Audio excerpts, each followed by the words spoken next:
Yeah, Patrick, it's what we've talked about from the beginning. You know, you've heard me say it 1,000 times. You can't win the game in the first quarter, second, third, but you win the game in the fourth quarter, man. And we just talked about that. We shot ourselves in the foot. I told them that. But I told them believe. You know, believe in each other, believe in the fact we're going to find a way to do it. And I really think today really epitomized a lot of things that those guys have been believing and doing. And it was great to get that win against a damn good football team. What you saw from George Pickens out there is another 100-yard game for him with the touchdown, but also the critical chunk play as you guys went down on that eventual game-winning drive. Just talk about his consistency and his drive and playing. Yeah, I mean, you know, GP's an incredible player. CD's an incredible player. Javonte played great. You know, George doesn't surprise me at all, you know, and the beautiful thing is, you know, those two guys aren't nearly as good without each other. I mean, that's real, you know, because you can cloud coverages, and they were trying to do certain things to take those guys away, and that's why you need more than one. And but again, he just continues to step up and do a heck of a job. And you know, the sudden change, you know, pass to him was awesome, and just really proud of him. Ed Werder, WFAA. Defense has been justifiably maligned much of the season.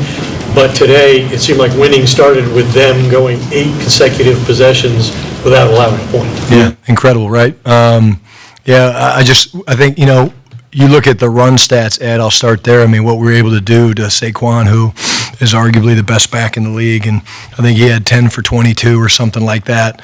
But, you know, they just kept playing, man, and, you know, didn't have great pass rush today. I felt that, you know, it looked like Jalen was back there quite a bit, but man, the tackling I thought was really, really good.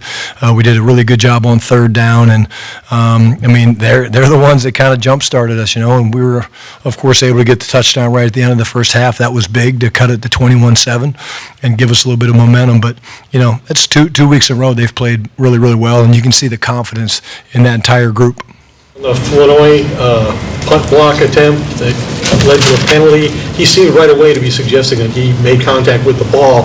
Did you consider throwing a challenge for him? He did. We talked about it, but when we looked at the video, we just didn't feel like it was conclusive. And even if he says he hit it, which he probably did, if they're not going to see it, or if we can't see it, they're probably not going to see it either. So that's why we decided not to challenge it. Can you challenge it because it was a penalty you were challenging? Yeah. Blandino says you would have prevailed. Say again? Blandino says you would have been the penalty would have been overturned. Oh, really? There was video evidence in their opinion. Okay, yeah. No, we talked about it, you know, me and Feeder were talking about it, and we couldn't get a good look at it, you know, and Flo was adamant about it. And we listen to our players. I trust those guys completely, but again, they have to look at it, and so, again, sounds like we should have challenged it. But again, just part of the game, you know, and then again, we get the one and they call it a 5-yard penalty. So, you know, they get the roughing and we get the 5-yard run into, you know. Calvin Watkins, Dallas Morning News. Fox has said that on an enhanced replay they did see the tip, but it was too late because it was like a play later that ran. Yeah, that they saw it, yeah, that's what Ed and I were just talking about, yeah. Is that the loudest, more emotional locker room you've had this year? Just considering what happened. Yeah, you know, I think, again, you know, that victory shows us what we've been preaching about. You know, you can be down 21-0 and you just keep playing, and then it's 21-7 and you go into halftime, you make some adjustments, and the next thing you know it's 21-14, you keep playing, you know, and then, you know, we had a chance to put them away there. I liked the call on fourth down. I felt really good about the call. I wanted to score the touchdown, felt really good about it. They made a play and got good rush on Dak, so we didn't get in, but how about our defense, man? They just stepped up, gave us the ball back, and, you know, I think the big pass to George was huge right there. Did you think on that sequence, because you ran on, I think, on first down, and you think about running maybe again on second down, considering how well you have been running? I did, but you know me, I kind of call plays for players, and when you got the guys we got on the outside, and you know, but looking at it, they played a little bit of a coverage that surprised me. But yeah, again, sometimes you call good plays, sometimes you don't, and Javonte was running hard today. Mac Engel, Fort Worth Star-Charger. Following up on what Calvin asked about your decision to go for it on fourth down, it's your call. When it doesn't work out the way you want, do you have any sense of, has it all when it does work out ultimately at the end, that they kind of bailed you out a little bit, that you don't have to worry about the decision biting you in the ass at all? Yeah, not really. I mean, look, it's part of sitting in this chair. You make decisions, and, we make decisions, in 10, 15, 20 seconds. You don't have 5 minutes to talk about it. And when you sign up to sit in this chair and be the play caller, and you have to make those calls. And again, did the defense bail me out? Yeah. And sometimes that's a good thing for a coach. But I'm comfortable. I'd do it again. I mean, I would do it again. I would totally go for it again. Because, again, I mean, this team has shown, their team, they've shown if you get a field goal, their kicker's got a big leg, they've got weapons, and, they've shown the ability. Let's say you start them at the 35-yard line, they need 10, 20 yards to get in the field goal range. So I thought we had some momentum, and I wanted to capitalize on it. Follow up on, we've got a game in 3 or 4 days. Do you feel like you have enough time? Always. We'll get these guys healthy. You probably heard the emotion of the group. They're really excited about the next step, and we'll enjoy this one till midnight tonight, and then we'll start getting ready for Kansas City. Todd. Brian Todd Archer with ESPN, and I apologize if you were asked this, but 21-0, what's going through your mind? Just keep playing. I told them, and that's fine, I'll answer it for you again because you're my friend. If you weren't my friend, I wouldn't answer it again. But, the drive at the end of the first half was big, 21-7, gave us some momentum. I thought the defense, after those first couple drives, just were playing lights out. But we've talked about this, Todd. We've said you can't win the game in the first, second, or third. You win the game in the fourth, and that's what we proved tonight. You just keep playing. And it's what teams need to grow. It's what teams, because now the next time that happens, which it's going to happen again, you draw from this experience of finding a way to come back, battle back. We did not play well offensively. The ball security was terrible in the first half, and but we righted the ship, and we went out there and found a way to win. Was there a moment where you thought, okay, we're in this? Yeah. Well, no, I felt like we were in this whole time. I mean, you see how fast we can score. I mean, we can score really fast. But, I think the drive at the end of the first half was huge, and the touchdown to GP kind of jump-started us. But as long as there's time and downs, I always feel like you have a chance. Claire. A couple of things. Asked you earlier in the week about beating a team with a winning record. You did that today. Just tell me how important that is and the confidence boost you get from beating a team like the Eagles, defending Super Bowl champs, certainly had the best record in the league. Yeah, it's important, Clarence. I think, we knew they were a good team. That's a really good football team. The defense has got, Vic Fangio is one of the best, D coordinator in the league. Nick is obviously an incredible head coach. Their offense, I thought they got A.J. Brown involved tonight. I was very proud of how we took away Saquon Barkley. That's really 2 weeks in a row that teams have not even tried to run the ball on us. But in terms of winning, you take all the wins you get, right? They all count the same. But it's the style that we did it today, I think, that is the most important to me, because we did it without playing very well in the first 30 minutes of the game. And we just kept playing, and nobody pointed fingers, and nobody had their dauber down, and you just kind of kept going. And momentum swings in this league are powerful. And I think you witnessed that tonight. I didn't introduce myself, Clarence Hill, DLLS Cowboys. Yeah, thank you. All right, I know it's important. Now everybody knows. Dak surpassed Tony Romo for all-time leader in passing yards. He also passed him, I think, in comeback wins. To do it in a game like this, what does that say about Dak, and how much does this poise allow y'all to come back? Yeah, he's one of a kind, man. He really is. Just his leadership, his poise, the way he plays the game, the way he always believes. You talk about when some of your best players are the guys that believe the most, and they know that they're going to find a way and help raise the other guys to raise the standard. And we've got a lot of guys like that now.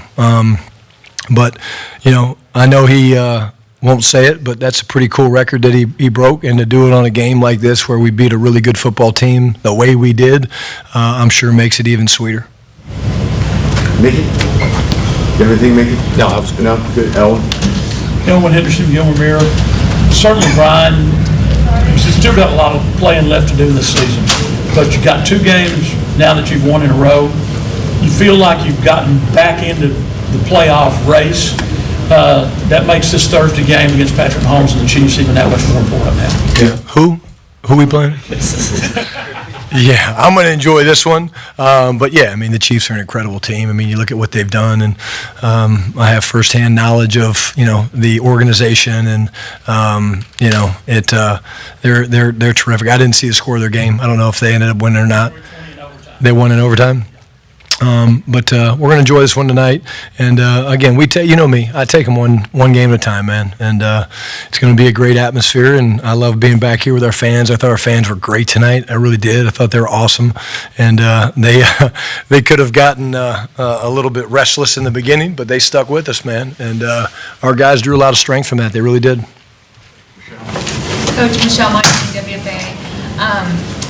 Marvin Overshin obviously wasn't available in the first meeting between you and the Eagles. How much did you feel like he made an impact in this one, especially when it came to Jalen Hurts' ability to scramble? Yeah, there was one play actually that I remember seeing Jalen kind of take off towards our bench, and you saw a flash come from the middle of the field, and what looked like was going to be a 10 or 12-yard gain, I think ended up being a 2 or 3-yard gain. But, that's the way Demo plays. I mean, whether he's chasing, Jalen Hurts, or whether he's rushing the pass or he's in coverage, he just plays the game the right way. He plays with that attacking play style that we talk about, and it's so good to have him back, and just he plays the game with the joy that we talk about. We want to be free and fly around and play the games. We get to play a kid's game in front of the world, and that's so amazing. And I think Demo epitomizes that. CeeDee's obviously a great player, proven over time, but he's had 2 bad outings against the Eagles where he's dropped a lot of balls.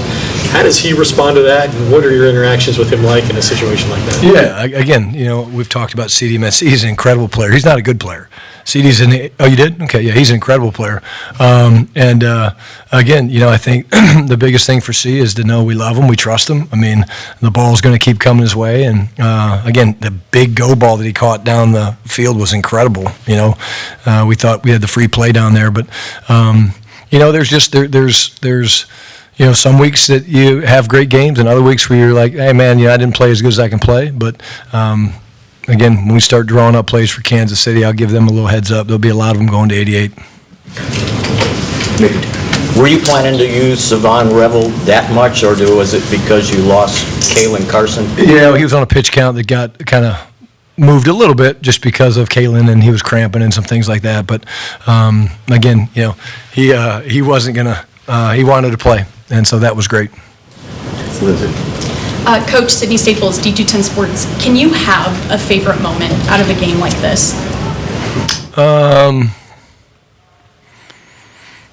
Yeah, probably Brandon Aubrey kicking the game-winning field goal and the game being over, and being like, oh, okay, we just found a way to win that game. That was pretty sweet. And then for me, I love walking in the locker room and hearing the music and the guys dancing, and it was great because I don't know if you guys have seen it, but they had the Marshawn Kneeland flag up there in the locker room, and they were dancing, holding it. And he's always going to be with us, and we drew strength from him like we always do. And I think Osa had a death grip on it, and they took turns passing around. So.